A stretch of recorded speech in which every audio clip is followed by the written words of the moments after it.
Good to be here. Thanks a lot for having me. This is great. I'm just a little curious. Do we have any homeschool students here? People say homeschoolers are shy. I'm not shy. Okay, there we go. And I noticed there are some parents out there too. Do any of you parents homeschool? No. See, that's because they're all home going, yes, the kids are out of the house. Time to party. Now, I say that because my wife and I, we homeschool our kids. And it's great. We love it. We wouldn't have it any other way. And it's just really awesome because there's one subject we love to teach. We have this class every year. And it's wonderful. It's home ec. It's great. We just have our kids do all the chores around the house. If they give us any grief, we'll just say, hey, this is home ec class. See, now those parents are back there saying, that's not a bad idea. So you guys better watch out. So, I'll tell my son, I say, hey, son, those dishes are getting piled up in there. Why don't you go finish those up for us, bud, would you? He's like, man, Dad, I don't want to do the dishes. I'm like, hey, come on, this is home ec class. You got to get those dishes done. I was like, hey, son, get the vacuum cleaner out and sweep up the living room.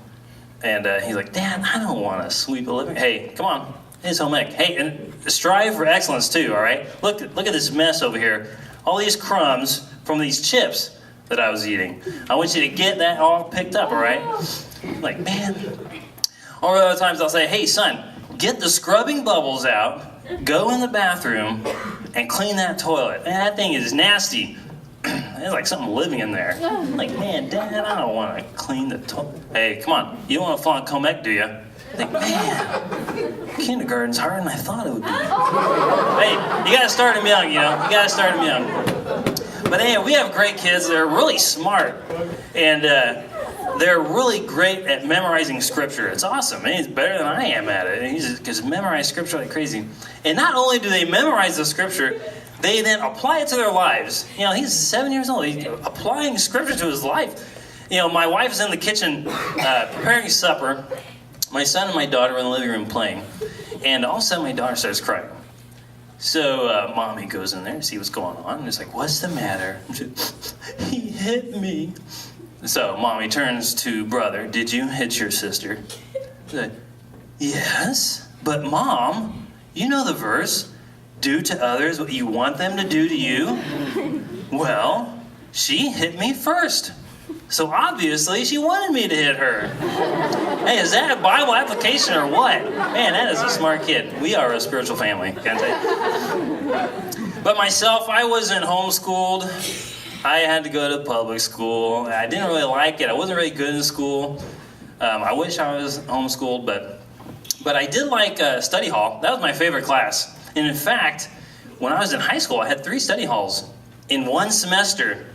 Hey, we only had 7 periods in a day. So if you count lunch, half of my day was spent in study hall or lunch. Which means, I had a lot of time. And I thought, I have to set goals for myself. I am going to not have any homework, ever.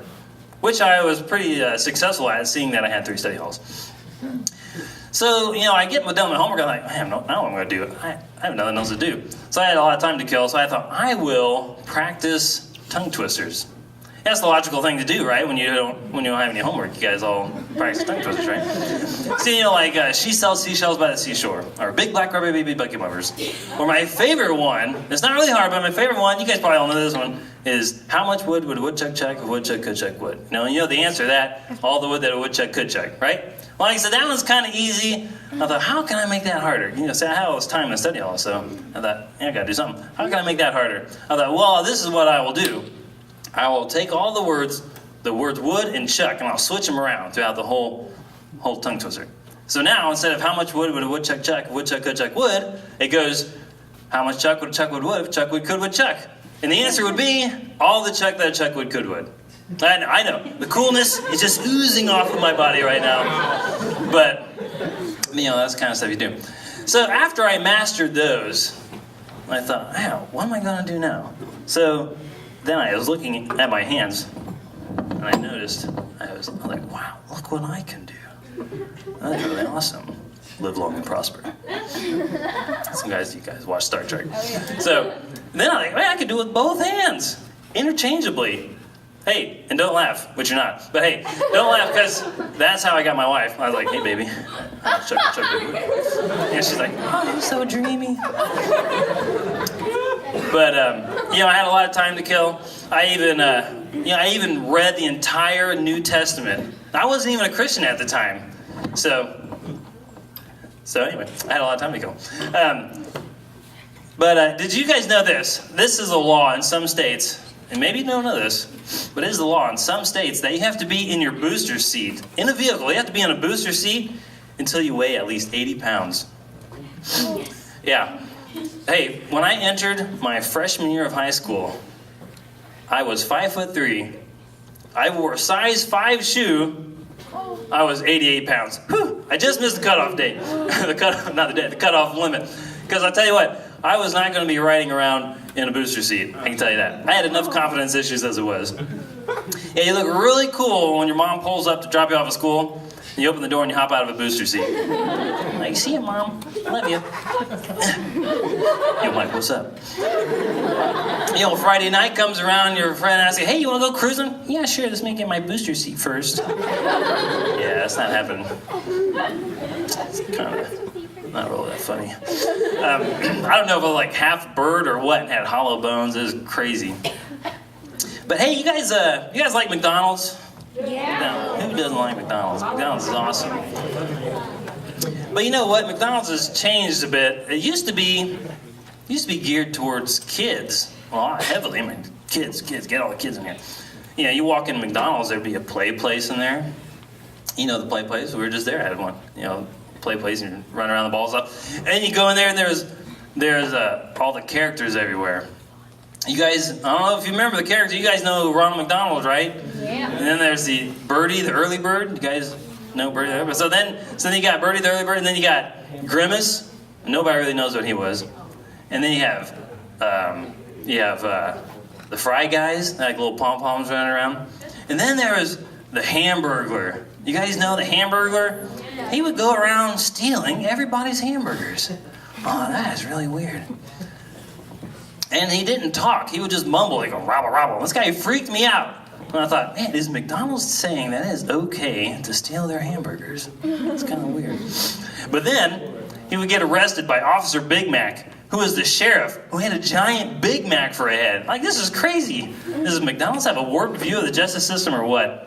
But you don't see that anymore. Like I said, they're going away from that. You go into McDonald's now, and they have flat screen TVs all over the wall. They have a cafe in the corner. It's like a cross between a sports bar and a coffee shop. So anyway, my wife and my kids were at McDonald's. We're going up there to order our food, and the lady behind the counter goes, hi, welcome to McDonald's. Would you like to try a salad today? I was like, what? A salad? No, I don't want a salad. I'm at McDonald's. If I wanted a salad, I'd grow a garden. I mean, who goes to McDonald's to get a salad? Man, nobody has ever done this. When driving by McDonald's, go, oh man, that smells good.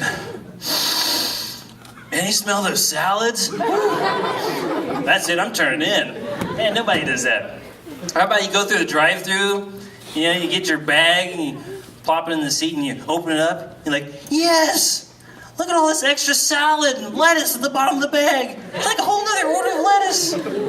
Nobody does that, man. They want fries, not lettuce. So then we order our kids Happy Meals, and she says, would they like to drink milk with their Happy Meals? Like, milk? No, we don't want milk. We got milk at home. You know what we don't have at home is a soda fountain. In fact, why don't you take back these little kitty cups and give us the big 32-ounce styrofoam cups? And we don't do this every day. We want to enjoy ourselves. So then, we're sitting at the table. We're getting our Happy Meals out and opening them up. And I'm like, open up, and there's like a box with like 4 fries in it and a bag of apples. Apples! At McDonald's. Like, what? I was like, sorry, kids, you guys got gypped. Like, what's going on with McDonald's? Am I like Bizarro World or what? You got apples and salads, milk. That's ridiculous. That's crazy. Everybody wants fries. But, like I said, we were at McDonald's, and, milk. You guys like milk? Yeah. Hey, who doesn't like milk? Milk is awesome, isn't it? They make so many products out of milk. You guys know that? You guys live out here in Grabill. You guys have cows and stuff. milk, they make so many products out of milk. It's awesome. You got like cheese, butter, sour cream. But let me tell you guys, all that is just different stages of rotting milk. Like, take cottage cheese. That's just curdled milk. You pour that on your cereal in the morning, you about puke. Hey, put it in a little white bowl, it becomes a side dish at a steakhouse. Put a slice of pineapple on there. And what about yogurt? Man, that stuff's crazy, isn't it? I was at a store, picked up a container of yogurt. On the side it said, contains live and active bacteria. Hey, bacteria, guys. Since when is that a selling point? I mean, don't we have soap that kills 99% of that stuff? Why are we putting it in our yogurt? Back in the college days, Kelly, remember this?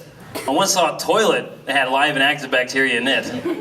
I wasn't going to lick the bowl, I can tell you that. That's crazy. Hey, but you know what a good cheese is? A good cheese is Cheese Whiz. You guys like Cheese Whiz, right? You know why, right? Because, it's fake. It's not real cheese. It's like cheese-flavored liquid plastic. I'm serious. You guys ever let it sit out and it solidifies? You can mold it and shape it, do all kinds of fun stuff with it. It's awesome. Yeah, that's why it doesn't go bad, because it's not real. I had some Cheese Whiz the other day. It tasted great. Expired in 06. 1906. You guys ever do that? Eat something, and then after the fact realize it was expired, and then you freak out? I was real nervous about something one time, and I wasn't feeling too good, so I grabbed a bottle of Malox. I'm chugging this up. Man, this stuff's disgusting. You know what? I look at the bottle. It expired 10 years ago. I'm gonna die. Why is this stuff still in the medicine cabinet? I thought it was green because it was mint flavored. Man, even when that stuff's not expired, it tastes like sucking on a wet chalkboard eraser. Yeah, it's gross. But hey, you know what another good cheese is that doesn't go bad? Is cheese in a can. Spray cheese. You know what I'm talking about? Has a little nozzle on it. Stick it, put it on your cracker. You know, it's the same premise as the Fix-A-Flat can. You know, the little nozzle on it. In fact, I think it's the same stuff, actually. You shake up, air up your tire, have a snack. Good stuff. It's really good. Is it green slime? No, it's cheese in a can. Hey, do you guys like going to sporting events, professional sporting events? Yeah, I don't really. Sorry to burst your bubble. I don't really like going to sporting events anymore. That's because people have become so rude and disrespectful anymore. It's ridiculous. A bunch of us guys from our church went to a hockey game, and we brought our sons with us. It was like a men's night out, So we're there. Me and my son were sitting at the game, and we're sitting in our seats. And wouldn't you know it, this guy comes up and he sits right in front of us. And man, he is rude and loud and obnoxious. He's always yelling and screaming. He's got a big sign waving right in front of our face. He's always standing up going, fight, fight, fight. Man, like the game hadn't even started yet. I was getting really mad. And I was getting frustrated. I thought, man, I'm here with my son. We want to have a good bonding time together. We want to enjoy ourselves. I paid good money for these tickets, So finally, I'm getting pretty frustrated. I thought, I'm going to confront this guy. So I tapped this guy on the shoulder. He turns around. I said, Pastor, could you please calm down a bit? Hey, thanks a lot, guys. You've been great. God bless. Hey, Happy New Year, too.